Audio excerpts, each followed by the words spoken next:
नमस्कार, मैं हूं आपके साथ मयंक मिश्रा। आज 6 तारीख है और मैं सीधा पॉइंट पे आना चाहूंगा। बेहद अहम खबर आई है ईरान से। बताया ये जा रहा है कि ईरान के सुप्रीम लीडर मुस्तबा खामनेई साहब ने एक बहुत बड़ा ऐलान कर दिया है और ये ऐलान है ईरान के न्यूक्लियर प्रोग्राम को लेकर। सूत्रों के हवाले से जो खबर है, मुस्तबा खामनेई साहब ने इस बात को साफ कह दिया है कि ईरान अपना न्यूक्लियर प्रोग्राम नहीं रोकेगा। ईरान अमेरिका के साथ न्यूक्लियर प्रोग्राम को लेकर कोई बातचीत नहीं करेगा। ईरान अमेरिका के साथ न्यूक्लियर मुद्दे पर कोई डील नहीं करेगा। अब देखिए, ये फिर से एक संयोग है। मैंने 2 दिन पहले ही जो वीडियो था, आप उस वीडियो को देखे। मैंने उसमें ये बात कही थी कि अब जो हालात हैं उसमें ईरान न्यूक्लियर मुद्दे पर कोई बातचीत नहीं करेगा। कई लोग मुझसे सवाल कर रहे थे कि ये ओमान और ईरान की जो बातचीत हो रही है, क्या डील हो जाएगी? देखिए, ये कोई डील नहीं है, इस बात को समझिए। ईरान ने ओमान के साथ मिलकर हॉर्मूज को लेकर अपने नियम, अपनी शर्तों के मुताबिक कुछ नियम बनाए हैं, जिसमें अमेरिका का कोई रोल नहीं है, जिसमें डोनाल्ड ट्रंप को शामिल नहीं किया गया है। आप तमाम एनालिसिस कर लीजिए इसका, आपको ये बात निकल के मिल जाएगी कि ईरान हॉर्मूज में जो कुछ कर रहा है अपनी शर्तों पर कर रहा है। ये कोई अमेरिका के साथ डील नहीं है और इसको डील या समझौता कहना बिल्कुल गलत होगा। तो अगर किसी को ऐसा लगता है कि ईरान कोई डील करने जा रहा है, ऐसा बिल्कुल नहीं है। हॉर्मूज में ओमान के साथ मिलके ईरान ने नेविगेशन को लेकर अपने रूल्स बनाए हैं कि जहाज कहां से आएंगे, कहां जाएंगे। इस पर हो सकता है आखिरी मुहर लग जाए। ये हॉर्मूज के मैनेजमेंट का ईरान और ओमान का फैसला है, बायलैटरल। इसमें अमेरिका की साहब कोई भूमिका नहीं है। ये कोई डील नहीं है अमेरिका के साथ। इसीलिए जेडी वेंस कह रहे हैं कि US vice president JD Vance defends the Trump administration handling of Iran negotiation, calling the task messy and Iranian officials extraordinarily difficult people. JD Vance कह रहे हैं कि ईरान के जो नेता हैं वो बहुत डिफिकल्ट हैं, उनके साथ डील करना, बातचीत करना बेहद मुश्किल है। जब आप अली खामेनी साहब को शहीद करेंगे तो फिर ऐसा ही होगा। ईरान में बेगुनाह लोगों का खून बहाया जाएगा, 168 बच्चियों की हत्या की जाएगी, केशम आइलैंड में छोटे बच्चों को मारा जाएगा, तो फिर उसका नतीजा यही होगा। और देखिए, मैंने आपको पहले ही कहा था, ईरान न्यूक्लियर मुद्दे पर कोई बातचीत, कोई डील नहीं करेगा। और अब अभी कोइंसिडेंसी कह लीजिए कि अभी 48 घंटे हुए हैं, ये बात मैंने अपने वीडियो में रखी थी और अब खबरें हैं कि ईरान के सुप्रीम लीडर ने इस बात को साफ कर दिया है कि किसी तरह का न्यूक्लियर निगोशिएशन अमेरिका के साथ, डोनाल्ड ट्रंप के साथ नहीं किया जाएगा। जो उन्होंने बड़ी बात कही है, परमाणु प्रोग्राम ईरान नहीं रोकेगा। ये बहुत बड़ा ऐलान है मुस्तबा खामनेई साहब का। इस ऐलान ने बहुत सारी चीजों को हरी झंडी दे दी है। आप समझ रहे हैं मैं कहना चाह रहा हूं, क्या कहना चाह रहा हूं? बहुत सारे प्रोग्राम्स को हरी झंडी दे दी गई है। इसके साथ उन्होंने ये कहा, अमेरिका के साथ दबाव में किसी तरह की कोई बातचीत या डील नहीं की जाएगी। ये साफ ऐलान कर दिया गया है कि अमेरिका के साथ कोई दबाव नहीं चलेगा, अमेरिका का किसी तरह का कोई दबाव में कोई डील, कोई बातचीत नहीं की जाएगी। दूसरा बड़ा ऐलान है मुस्तफा खामेनी साहब का। तीसरा, ईरान की सेना हर हमले का करारा जवाब देगी। बताया जा रहा है उन्होंने आईआरजीसी सेना को, सुप्रीम सिक्योरिटी काउंसिल के सदस्यों को यह बात साफ कर दी है कि ईरान पर अगर कोई भी हमला होता है तो बिना देर किए उसका करारा जवाब दिया जाए। अगर ईरान के एनर्जी स्टेशंस पर हमले होते हैं, ऑयल स्टेशंस पर हमले होते हैं, तो उसका फौरन और उससे बड़ा जवाब दिया जाए। इसके साथ ही जो मेरे पास सोर्सेज हैं उसके मुताबिक ये खबरें हैं कि ईरान के डिफेंस इंडस्ट्री से जुड़े जितनी उद्योग हैं, खास तौर पर जो हथियार बना रहे हैं, मिसाइल्स बना रहे हैं, ड्रोन्स बना रहे हैं, एम्यूनिशन बना रहे हैं, इनका प्रोडक्शन तेजी से आगे बढ़ाने के आदेश दे दिए गए हैं। कि वहां देखिए, ईरान में नॉन स्टॉप मिसाइल्स बनती हैं, ड्रोन्स बनते हैं, और अब ये आदेश आ गए हैं कि इसकी स्पीड और बढ़ाई जाए। बेहद ही गौर करने वाली बात है। उन्होंने ये भी साफ कर दिया है कि ईरान का हर फैसला वो होगा जो ईरान की जनता चाहेगी और ईरान के इंटरेस्ट में होगा, ईरान के हित में होगा। ये 5-6 बातें उन्होंने कही हैं। ये एक एग्रेसिव स्टैंड बताता है ईरान का, और खासकर न्यूक्लियर प्रोग्राम को लेकर ये कहना कि ईरान न्यूक्लियर मुद्दे पर कोई बातचीत नहीं करेगा, ये वही स्टैंड है जो कासिम सुलेमानी साहब का था, ये वही स्टैंड है जो अली खामेनी साहब का था, और उसी स्टैंड पर अब मुस्तफा खामेनी आगे बढ़ रहे हैं, बल्कि शायद एक कदम। इसका मतलब जो है, देखिए इसीलिए मैंने अपना थंब दिया है कि अब ट्रंप देखेगा ईरान का एटम बम। क्या इसका मतलब ये निकाला जाए कि ईरान ने अब ये महसूस कर लिया है कि अब वक्त आ गया है एटम बम बनाने का? क्या अब वक्त आ गया है एनरिचमेंट को उस लेवल पर ले जाने का जो पहले रुका हुआ था? देखिए, अली खामेनी साहब ने न्यूक्लियर बॉम्ब नहीं बनाया, वो हमेशा इस बात को कहते रहे कि हम ऐसा कोई हथियार नहीं बनाएंगे, तो उनको हमला करके आपने शहीद कर दिया। जो शख्स, जो नेता ईरान के न्यूक्लियर बम बनाने के पक्ष में नहीं थे, उनको हमला करके आपने शहीद कर दिया, और उसका नतीजा यह है कि अब ईरान का न्यूक्लियर बम हो सकता है। कई लोग ये कह रहे हैं कि ईरान अब न्यूक्लियर बम बनाएगा और डोनाल्ड ट्रंप देखेंगे कि कैसे ईरान जो है वो अपने आप को न्यूक्लियर शक्ति घोषित करेगा। क्या पूरा मामला उस दिशा में आगे बढ़ रहा है? देखिए, इसकी वजह है, इसकी 2-3 वजह हैं। पिछले कुछ वक्त में ये जितने वॉर हो रहे हैं, इस बात को समझिए आप, ये जितने वक्त वॉर हो रहे हैं, चाहे रूस और यूक्रेन की जंग हो, चाहे अमेरिका ईरान की जंग हो, इजराइल का लेबनान को लेकर, गाजा को लेकर जो स्टैंड है, उधर नॉर्थ कोरिया के ऊपर दबाव है, आप देखिए ये जितने हालात हैं ये खत्म नहीं हो पा रहे, खत्म नहीं हो पा रहे। एक बार जंग शुरू हो रही है, वो चलती जा रही है, एक हमला इनका, फिर एक हमला इनका, फिर सीज फायर, फिर हमला, फिर हमला, ये खत्म नहीं हो रहा। लेकिन हमले कहां नहीं हो रहे, जरा नोट करिए आप। नॉर्थ कोरिया पर अटैक हुआ क्या? नहीं हुआ। क्यों नहीं हुआ? क्योंकि न्यूक्लियर बॉम्ब, क्योंकि डिटरेंस है। ईरान में अब बड़ा वर्ग ये बात को मान के चल रहा है कि ये जो बार बार का तमाशा करते हैं अमेरिकन और डिप्लोमेट्स, और जो इस तरह की बातें होती है कि बयान आते हैं कि अब जो है वो बातचीत होने वाली है, पहले पिटने लगते हैं तो बोले साहब बातचीत कर लेते हैं, फिर हमला कर देंगे, फिर बातचीत कर लेंगे, फिर कभी हॉर्मुज पर हमला कर देंगे, फिर कभी नेवल ब्लॉकेट कर देंगे, फिर कहेंगे बहुत अच्छी बातचीत हो रही है। इसको अगर खत्म करना है, ईरान के ऊपर 30 साल से जो सैंक्शंस लगे हैं, अगर इसको खत्म करना है तो ईरान का एक बहुत बड़ा वर्ग ये मानता है कि एटम बम बना लिया जाए, एटम डिटरेंस घोषित कर दिया जाए, एटम बम जो है उसका परीक्षण कर लिया जाए, ताकि मामला ही खत्म।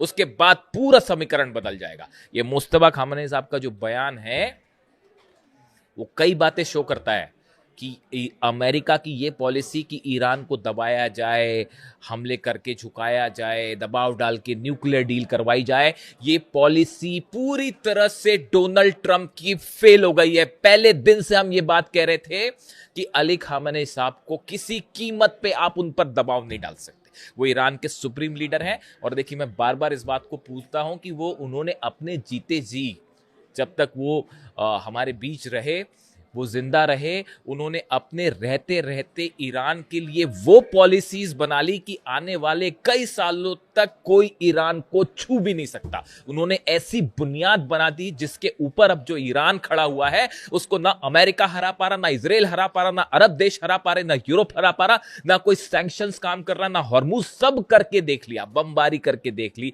टॉम हॉक मार के देख ली, F-35 मार के देख लिए, जंग करके देख ली, सैंक्शन लगा के देख लिए, लेकिन अली खामेनी साहब ने ईरान को उस किले में बदल दिया, मजबूत किले में, जिसको कोई नहीं जीत सकता। ये योगदान है इतिहास में अली खामेनी साहब का, जो हमेशा याद रखा जाएगा। कम से कम मैं जितना समझता हूं, देखिए 20-25 सालों से मैं इंटरनेशनल रिलेशंस को एनालाइज कर रहा हूं, और जो मेरा आकलन कहता है उनके बारे में, इसीलिए मैं बार बार कहता हूं कि he was not only a supreme leader, but he was one of the best military commander the world have ever seen.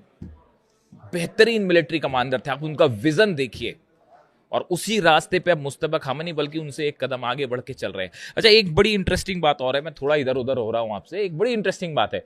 कल मैंने खबरें पढ़ी कि ईरान के राष्ट्रपति पेजेश्कियान साहब की सीक्रेट मुलाकात हुई मुस्तफा खामेनी से, और उनको एक कार में ले जाया गया, और कार में ले जाके कार के 2 डिस्टेंस में, मतलब आगे और पीछे हिस्से के बीच में पर्दा लगा हुआ था।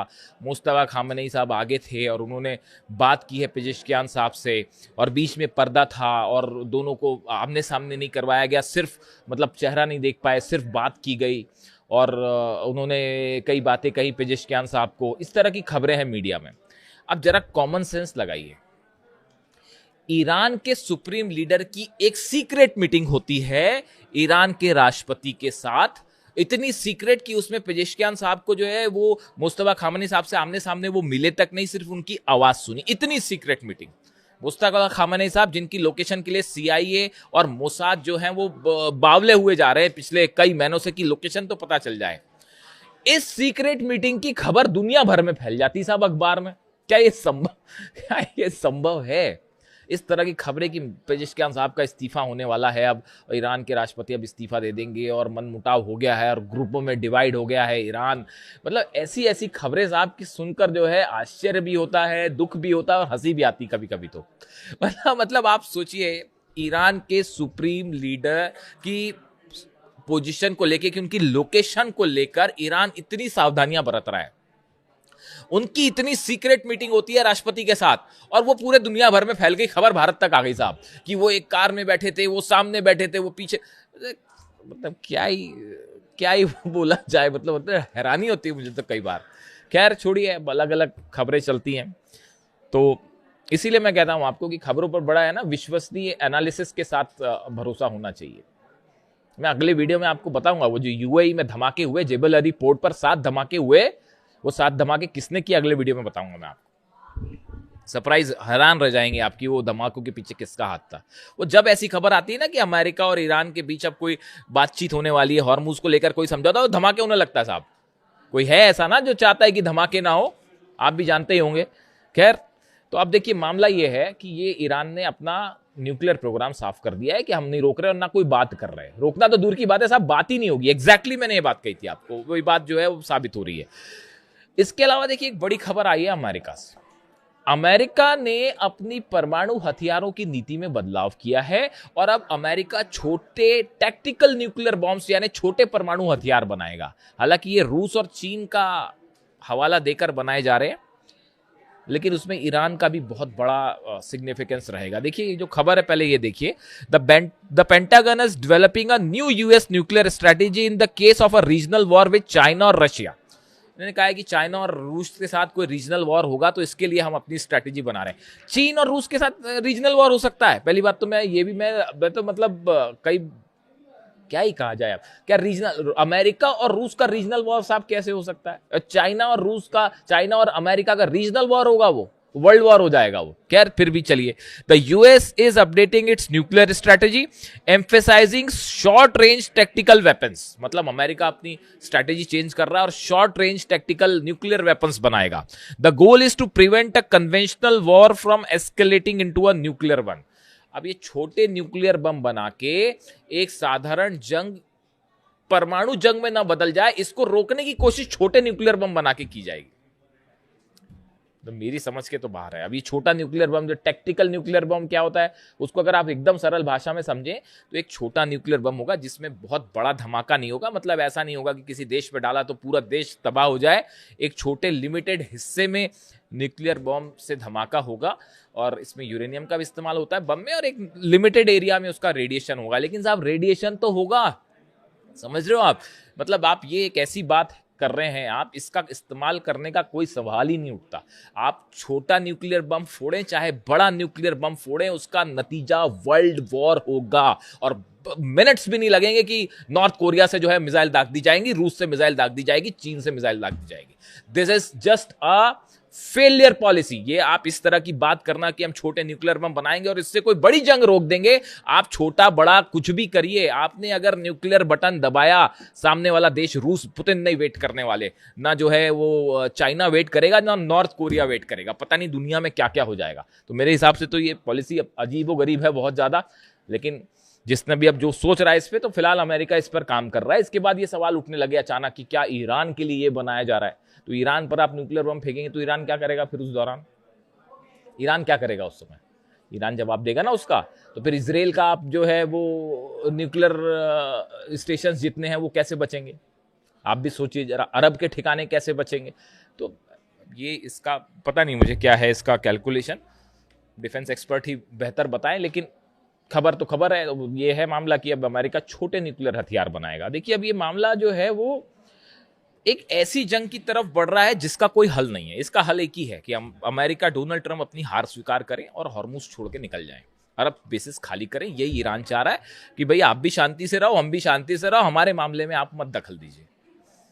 हमारे मामले में ये न्यूक्लियर बम, ये बात जो है बिल्कुल स्वीकार करने लायक ही नहीं है कि ईरान न्यूक्लियर बम बना के उसका इस्तेमाल कर देगा। अरे इस्तेमाल कर देगा तो आज का ये जमाना है ही नहीं ऐसा भाई साहब कि अगर कोई देश न्यूक्लियर बम का इस्तेमाल करे तो वर्ल्ड वॉर ना हो, सब कुछ खत्म हो जाएगा।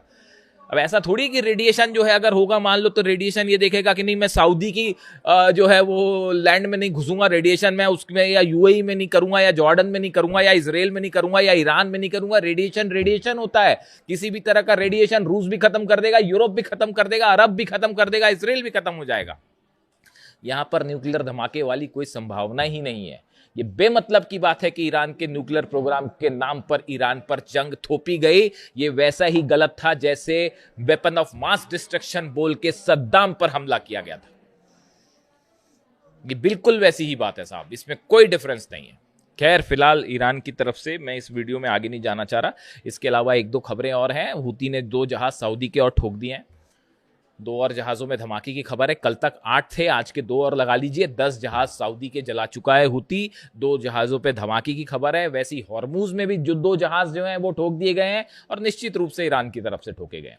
2 जहाज हॉर्मुज में जले हैं, 2 लाल सागर में जले हैं, 2 सऊदी के जहाज हैं। 2 ये जहाज हॉर्मुज में किसके जलाए गए हैं, जैसी जानकारी आएगी वो मैं आप तक पहुंचाऊंगा। और जो हूती की तरफ से कहा गया है tankers with ballistic missiles including Daisy in the Gulf of Aden and Wafa near Yanbu in the Red Sea, ये 2 जहाजों पर हमले हुए हैं। Saying the attacks are the part of maritime blockade campaign, ये हूती की तरफ से कहा जा रहा है। The group warned that the Saudi linked vessels would not be allowed to transit any key waterways until its demands are met. Houthi की तरफ से कहा गया जब तक हमारी शर्तें पूरी नहीं की जाती, हमारा जो ब्लॉकेड करके रखा है सऊदी ने खत्म नहीं किया जाएगा, तब तक हम ठोकते रहें। और इस बीच ईरान की तरफ से न्यूक्लियर पॉलिसी का बड़ा ऐलान, जो अब इस मामले को एक बड़े ऐसी जंग की तरफ धकेल रहा है जो बेहद खतरनाक हो सकती है। वीडियो कैसा लगा कमेंट करके जरूर बताइए। आपके हर कमेंट में पढ़ने की कोशिश करता हूं। Thank you so much.